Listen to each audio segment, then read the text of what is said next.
Hello student, this is science के। और आज है फर्स्ट यूनिट का लेक्चर नंबर सेकंड। और आज हम डिस्कस करेंगे matter and there classification. Notebook निकालिए, हेडिंग लगाइए। टॉपिक रहेगा हमारा matter and there classification.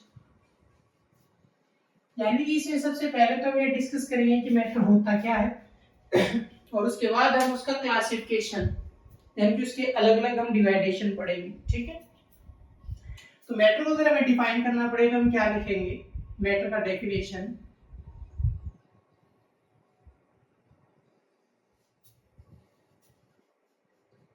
Matter is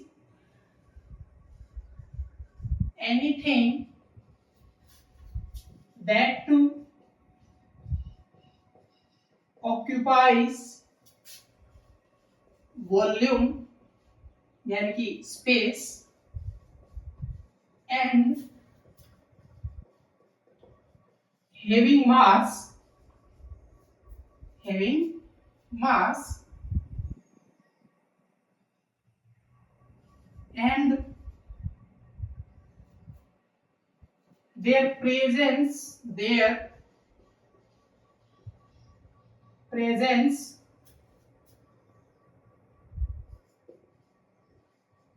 filled by one or more our senses।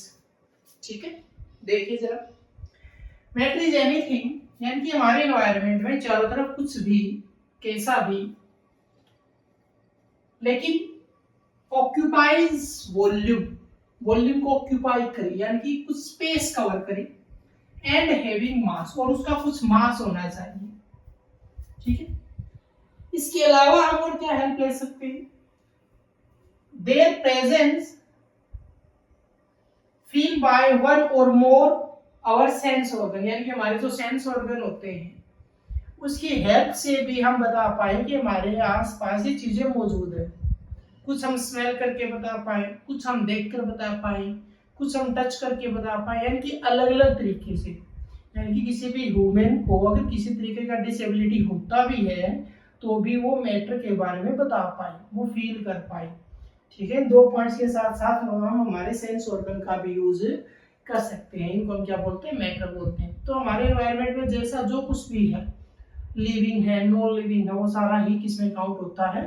Matter में काउंट होता है। अब जो मैटर है, अगर उसकी क्लासिफिकेशन की बात की जाए, अगर हम उसका क्लासिफिकेशन पढ़ें तो क्लासिफिकेशन का जो बेस पॉइंट होता है, क्लासिफिकेशन का जो बेस पॉइंट हम मान के चलें, क्योंकि जब हम किसी चीज को बांट रहे हैं तो हमें पता होना चाहिए कि हमने किस बेस पे किया। तो वो किया जाता है प्रॉपर्टीज के बेस पे। किसके बेस पे किया जाता है? प्रॉपर्टीज के बेस पे। तो प्रॉपर्टीज भी फिर दो तरीके की होती है। एक तो होती है फिजिकल प्रॉपर्टी और एक होती है केमिकल प्रॉपर्टी। ठीक है, फिजिकल प्रॉपर्टी भी होता है और केमिकल प्रॉपर्टी भी होता है। फिजिकल प्रॉपर्टीज के बेस पे जो क्लासिफिकेशन होता है उसको बोला जाता है फिजिकल क्लासिफिकेशन। यानी कि फर्स्ट क्या हो जाएगा हमारा? फिजिकल क्लासिफिकेशन यानी कि फिजिकल प्रॉपर्टीज के बेस पे। ठीक है, और सेकंड क्या आ जाएगा? सेकंड आ जाएगा केमिकल क्लासिफिकेशन। ये दो पॉइंट हो गए। ठीक है, नोट कीजिए। फिर हम आगे अलग अलग तरीके से एक बड़ा फ्लो चार्ट डिस्कस करेंगे जिसके अंदर ये पूरा हम फ्लो में पढ़ेंगे और यानी कि कौन सा पॉइंट है वो कहां से जुड़ा हुआ है वो पूरा उठाया जाएगा। ठीक है, तो एक तो आ गया फिजिकल और एक आ गया केमिकल। ओके, ठीक है जी। अब जो फिजिकल क्लासिफिकेशन है, जो फिजिकल प्रॉपर्टीज के बेस पे होता है। फिजिकल प्रॉपर्टीज मतलब फिजिकल प्रॉपर्टीज की अगर मैं बात करूं तो उसकी फिजिकल प्रॉपर्टीज कौन कौन सी होती है? इनके जो पॉइंट हमने लिखे हैं, प्रॉपर्टीज दो तरीके की है। तो अगर फिजिकल प्रॉपर्टीज की बात की जाए तो जैसे कि आ गया कलर, उसका आ गया मास, उसका आ गया शेप, साइज, वॉल्यूम, डेंसिटी, ठीक है, उसका जो वेट है, ये सारी चीजें किस में काउंट होती है? फिजिकल प्रॉपर्टीज में। अगर बात की जाए कि केमिकल प्रॉपर्टीज कौन सी होती है, तो केमिकल प्रॉपर्टीज में डिस्कस की जाती है लगभग रिएक्शंस। क्या डिस्कस की जाती है? रिएक्शंस। किसके साथ? एसिड के साथ रिएक्शन, बेस के साथ रिएक्शन, ठीक है। तो केमिकल प्रॉपर्टीज है वो मैटर के अकॉर्डिंग होती है, मैटर के अकॉर्डिंग होती है। तो एक फिजिकल क्लासिफिकेशन और एक केमिकल क्लासिफिकेशन, ठीक है। अब हम नंबर 1 को उठाते हैं, फिजिकल क्लासिफिकेशन क्या होता है, ठीक है। मैटर का डेफिनेशन हो गया। मैटर को क्लासिफिकेशन के जो बेस पॉइंट होता है वो होता है प्रॉपर्टीज। प्रॉपर्टीज है वो दो तरीके की होती हैं, फिजिकल प्रॉपर्टी और केमिकल प्रॉपर्टी, ठीक है। और तो जी बात करते हैं फिजिकल क्लासिफिकेशन की। फिजिकल क्लासिफिकेशन के अकॉर्डिंग जब मैटर को डिवाइड किया जाता है तो हमारे पास आते हैं 3 स्टेट। हमारे पास क्या आते हैं इस क्लासिफिकेशन में? हमारे पास आते हैं जी 3 स्टेट आती हैं, ठीक है। और वो जो 3 स्टेट होते हैं वो कौन कौन से होते हैं? वो होते हैं जी सॉलिड, लिक्विड और गैस। ये 3 स्टेट आते हैं हमारे पास। यानी कि एक तो जो आएगा हमारे पास सॉलिड मैटर, एक आएगा लिक्विड मैटर और एक आएगा गैस मैटर। ये 3 हमारे पास स्टेट आते हैं फिजिकल क्लासिफिकेशन के अकॉर्डिंग, फिजिकल प्रॉपर्टीज के अकॉर्डिंग, ठीक है। अब हमें इन क्लासिफिकेशंस के बाद ये जो हमारे पास 3 अलग अलग ग्रुप कह लो, 3 अलग अलग स्टेट हमारे पास आए हैं, इनकी भी हमें डिस्कस करनी होती है प्रॉपर्टीज। क्या डिस्कस करनी होती है?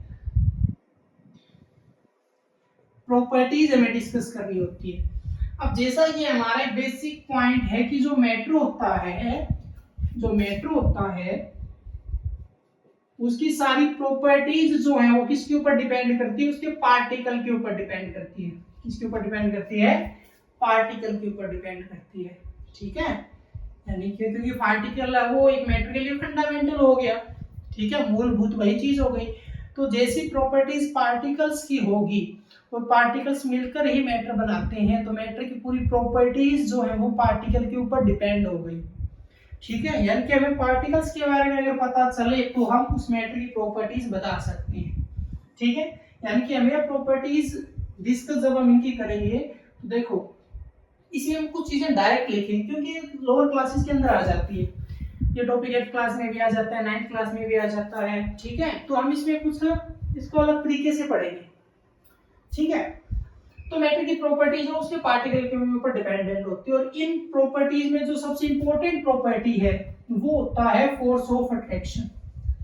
क्या होता है? Force of attraction. Force of attraction का मतलब जब पार्टिकल अपने आप को अरेंज करके एक मैटर बनाएंगे तो उसकी अरेंजमेंट में किन्हीं भी दो पार्टिकल्स के बीच में कैसा फोर्स ऑफ अट्रैक्शन है उसके अकॉर्डिंग ही मैटर की प्रॉपर्टीज डिसाइड होंगी। तो देखो ये जो पॉइंट है ना प्रॉपर्टीज का, ये आप अपने अकॉर्डिंग भी डिजाइन कर सकते हो। ये मैंने मेरे अकॉर्डिंग किया है, आप अपने अकॉर्डिंग कर सकते हो। अब मैं यहाँ पे आपको छोटा सा फ्लो चार्ट दूंगा, उससे आपको सारी प्रॉपर्टीज समझ में आ जाएंगी। कौन सा पॉइंट किसकी वजह से डिसाइड हुआ वो आपको पता चल जाएगा। आप इसको अपने अकॉर्डिंग भी कर सकते हो, कोई परमानेंट नहीं है, ये सिर्फ समझाने के लिए मैं मेरी तरफ से कर रहा हूँ। तो force of attraction main point है, ठीक है। FOA मैं इसको लिख रहा हूँ, फोर्स ऑफ अट्रैक्शन, ठीक है। अब जैसे कि अच्छा उसके पहले ये देख लो कि हम प्रॉपर्टीज कौन कौन सी, ये जो 3 स्टेट है इन 3 स्टेट में जो प्रॉपर्टीज पढ़ी जाएंगी वो कौन कौन सी पढ़ी जाती है? एक तो पढ़ा जाता है इनका शेप, एक पढ़ा जाता है वॉल्यूम, ठीक है, एक पढ़ा जाता है डेंसिटी, एक पढ़ा जाता है स्पेस, एक पढ़ा जाता है डिफ्यूजन, एक पढ़ा जाता है काइनेटिक एनर्जी। अच्छा इसके अलावा हम डिस्कस करेंगे शेप, साइज हो गया, वॉल्यूम हो गया, डिफ्यूजन हो गया, काइनेटिक एनर्जी हो गया। चलो देखते हैं और आगे कोई नया आएगा तो हम इसके साथ हम ऐड कर देंगे। या हम देख लेते हैं जैसे स्पेस हो गया, तो स्पेस से जुड़ी हुई एक बात और आ जाती है पैकिंग। तो इसकी पैकिंग कैसी है, ठीक है, डेंसिटी भी मैंने लिख दिया। एक आ जाता है कंप्रेसिबिलिटी, यानी कि हम उसको कंप्रेस कर सकते हैं या हम नहीं कर सकते। ठीक है, कंप्रेसिबिलिटी आ जाएगा। अब देखते हैं, अब हमने मेन किसको मान लिया, फोर्स ऑफ अट्रैक्शन कि force of attraction main point हमने मान लिया कि पार्टिकल की जैसी फोर्स ऑफ अट्रैक्शन उससे बाकी प्रॉपर्टीज डिसाइड हो रही है। तो फोर्स ऑफ अट्रैक्शन को हमने लिंक कर दिया पैकिंग से। किससे लिंक कर दिया, पैकिंग से। पैकिंग का लिंक हमने बना दिया स्पेस से, और स्पेस का लिंक हमने बना दिया कंप्रेसिबिलिटी से, यानी कि हम उसको कंप्रेस कर पा रहे हैं या नहीं कर पा रहे। उसके बाद फोर्स ऑफ अट्रैक्शन को हमने जोड़ दिया जी काइनेटिक एनर्जी से। ठीक है, और काइनेटिक एनर्जी का लिंक हमने बना दिया डिफ्यूजन से। ठीक है, मैं ये बार बार कह रहा हूं, ये आप अपने अकॉर्डिंग भी कर सकते हो। फिर पैकिंग का लिंक हमने बना दिया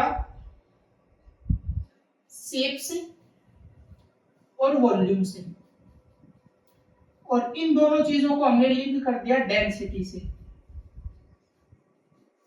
ठीक है, एक पैकिंग से हम एक चीज और बना सकते हैं, क्या, उनका मेल्टिंग और बॉइलिंग पॉइंट। तो आप प्रॉपर्टीज में ये भी लिख लेना, मेल्टिंग पॉइंट, यानी कि यहाँ पे हम को लिख सकते हैं मेल्टिंग पॉइंट और बॉइलिंग पॉइंट। तो मेल्टिंग और बॉइलिंग पॉइंट, अब ये इनको समझते हैं जरा, ये हमने आपस में लिंक डाल दिए। ठीक है, देखो सॉलिड लिक्विड गैस के पॉइंट वैसे आपको ऑलरेडी पता है, लेकिन कोई चीज छूटे ना इसके अकॉर्डिंग हमें देखो 1 2 3 4 5 6 7 8 9 और 10, टोटल 10 पॉइंट्स हो गए।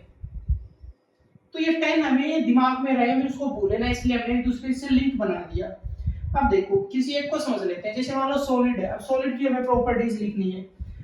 तो सॉलिड के पार्टिकल्स में फोर्स ऑफ अट्रैक्शन होता है सबसे ज्यादा, फोर्स ऑफ अट्रैक्शन ज्यादा हो जाएगा तो पैकिंग टाइट हो जाएगी, पैकिंग हार्ड हो जाएगी। पैकिंग अगर टाइट हो गई तो स्पेस कम रहेगा, और अगर स्पेस कम है तो हम उसको कंप्रेस नहीं कर सकते। क्लियर, फोर्स ऑफ अट्रैक्शन अगर ज्यादा है उसकी वजह से, क्योंकि एक दूसरे में अट्रैक्शन ज्यादा है, खींच रहे हैं एक दूसरे को, तो काइनेटिक एनर्जी कम हो जाएगी, यानी कि पार्टिकल्स मोशन नहीं करेंगे। और काइनेटिक एनर्जी अगर कम हो गई तो डिफ्यूजन क्या हो जाएगा, कब, डिफ्यूजन का मतलब क्या होता है, एक दूसरे में मिक्स हो जाना, एक दूसरे के अंदर मिक्स हो जाना। जैसे मान लो कि हमारे पास सोल्ट है, हमारे पास सोल्ट है, हमारे पास नमक है, और वैसा ही हमारे पास जैसे कि मान लो बेकिंग पाउडर है, तो बेकिंग पाउडर और सोल्ट को हमने मिक्स कर दिया, यानी दो चीजें जब आपस में मिक्स हो रही है तो उसको बोला जाता है डिफ्यूजन। तो अगर कोई चीज मिक्स होने के बाद पता ना चले तो हम कह सकते हैं कि डिफ्यूजन अच्छा हुआ है, और चीजें अगर आपस में मिक्स ना हो तो हम कह देते हैं डिफ्यूजन नहीं हुआ।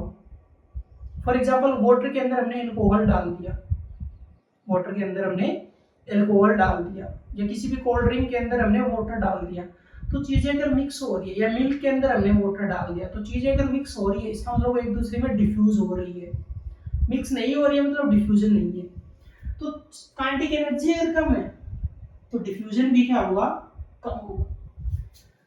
अब पैकिंग अगर टाइट है तो शेप फिक्स रहेगा, शेप फिक्स रहेगा तो वॉल्यूम भी फिक्स रहेगा, और ये दोनों ही चीजें फिक्स हो गई तो डेंसिटी भी क्या हो जाएगा, फिक्स हो जाएगा।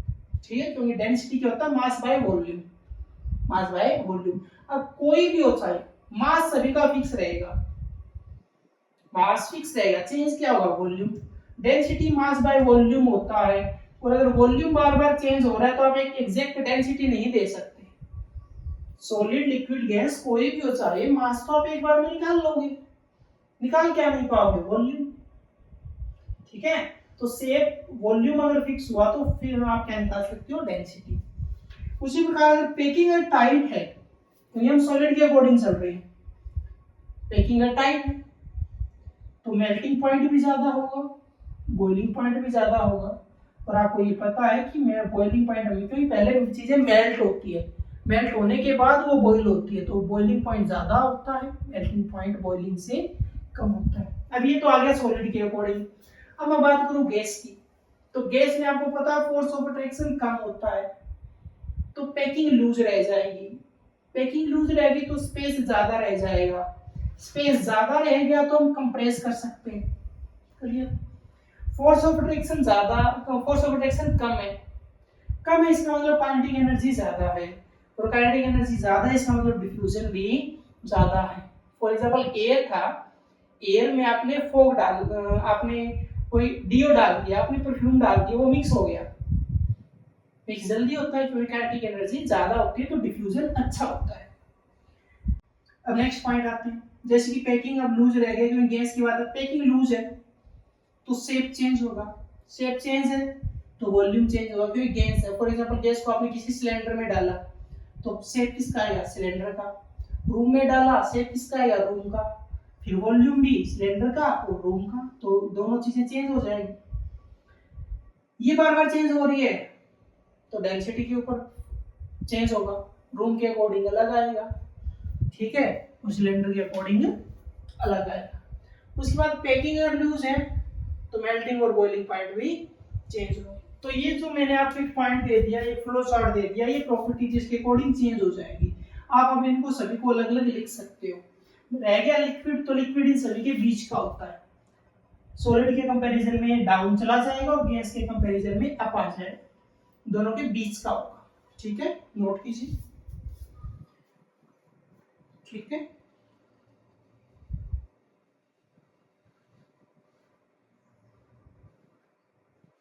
हाँ जी, अब हम उठाते हैं कंप्लीट फ्लो चार्ट क्लासिफिकेशन का, क्योंकि अब हमने फिजिकल के तो 3 पढ़ लिए, अब क्या रह गया? केमिकल क्लासिफिकेशन रह गया, और केमिकल क्लासिफिकेशन में 4 कैटेगरीज आएगी। तो हम उठाते हैं कंप्लीट फ्लो चार्ट। हालांकि फिजिकल में हमने टाइप भी पढ़ ली, प्रॉपर्टीज के ऊपर भी डिस्कशन हो गया, अब क्या रह गया? अब रह गया केमिकल क्लासिफिकेशन। तो अब हम पूरा ही उठा रहे हैं, जैसे कि ये हो गया मैटर, ठीक है। अब इसके बने 2 पार्ट, ठीक है, इसके कितने बनेंगे? 2 पार्ट बनेंगे, एक फिजिकल और एक केमिकल, ठीक है। तो हमारे पास सबसे पहले आया फिजिकल क्लासिफिकेशन, और उसके बाद आया हमारे पास केमिकल क्लासिफिकेशन। फिजिकल क्लासिफिकेशन में हमारे पास 3 स्टेट आते हैं, क्या आते हैं? 3 स्टेट आते हैं हमारे पास, सॉलिड, लिक्विड और गैस। तो ये तो हो गया यहाँ पे कंप्लीट। अब रह गया केमिकल क्लासिफिकेशन। अब केमिकल क्लासिफिकेशन के अंदर चीजें अलग अलग तरीके से जाती है। इसमें सबसे पहले हमारे पास कैटेगरी आएगी, इसमें सबसे पहले प्योर और इम्प्योर की। एक आ जाएगा हमारे पास प्योर मैटर, क्या आ जाएगा? Pure matter. एक आ जाएगा हमारे पास इम्प्योर मैटर, प्योर और इम्प्योर। इम्प्योर को मिक्सचर भी बोलते हैं, क्या बोलते हैं? मिक्सचर, ठीक है। प्योर मैटर में 2 चीजें हैं, फिर से 2 पार्ट में जाएगा। एक आ जाएगा एलिमेंट,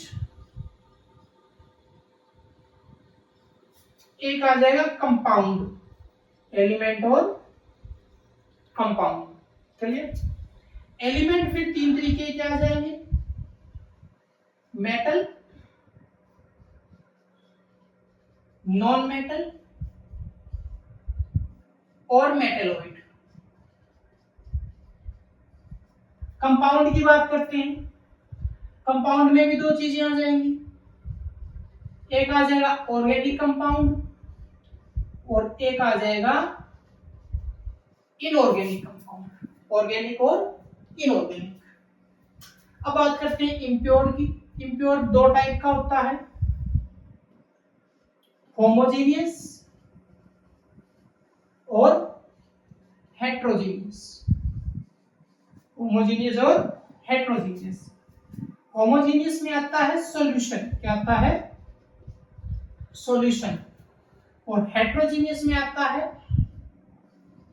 कोलोइडल और सस्पेंशन, कोलोइडल और सस्पेंशन। ओके जी, कंप्लीट। देखिए दोबारा देखते हैं। मैटर में 2 physical classification, chemical classification. Physical में 3 सॉलिड, लिक्विड और गैस। केमिकल में pure matter, impure matter. Pure में element, compound. Element 3 metal, non metal, metalloid. Compound में organic compound, inorganic compound. Impure में होमोजेनियस, हेट्रोजेनियस।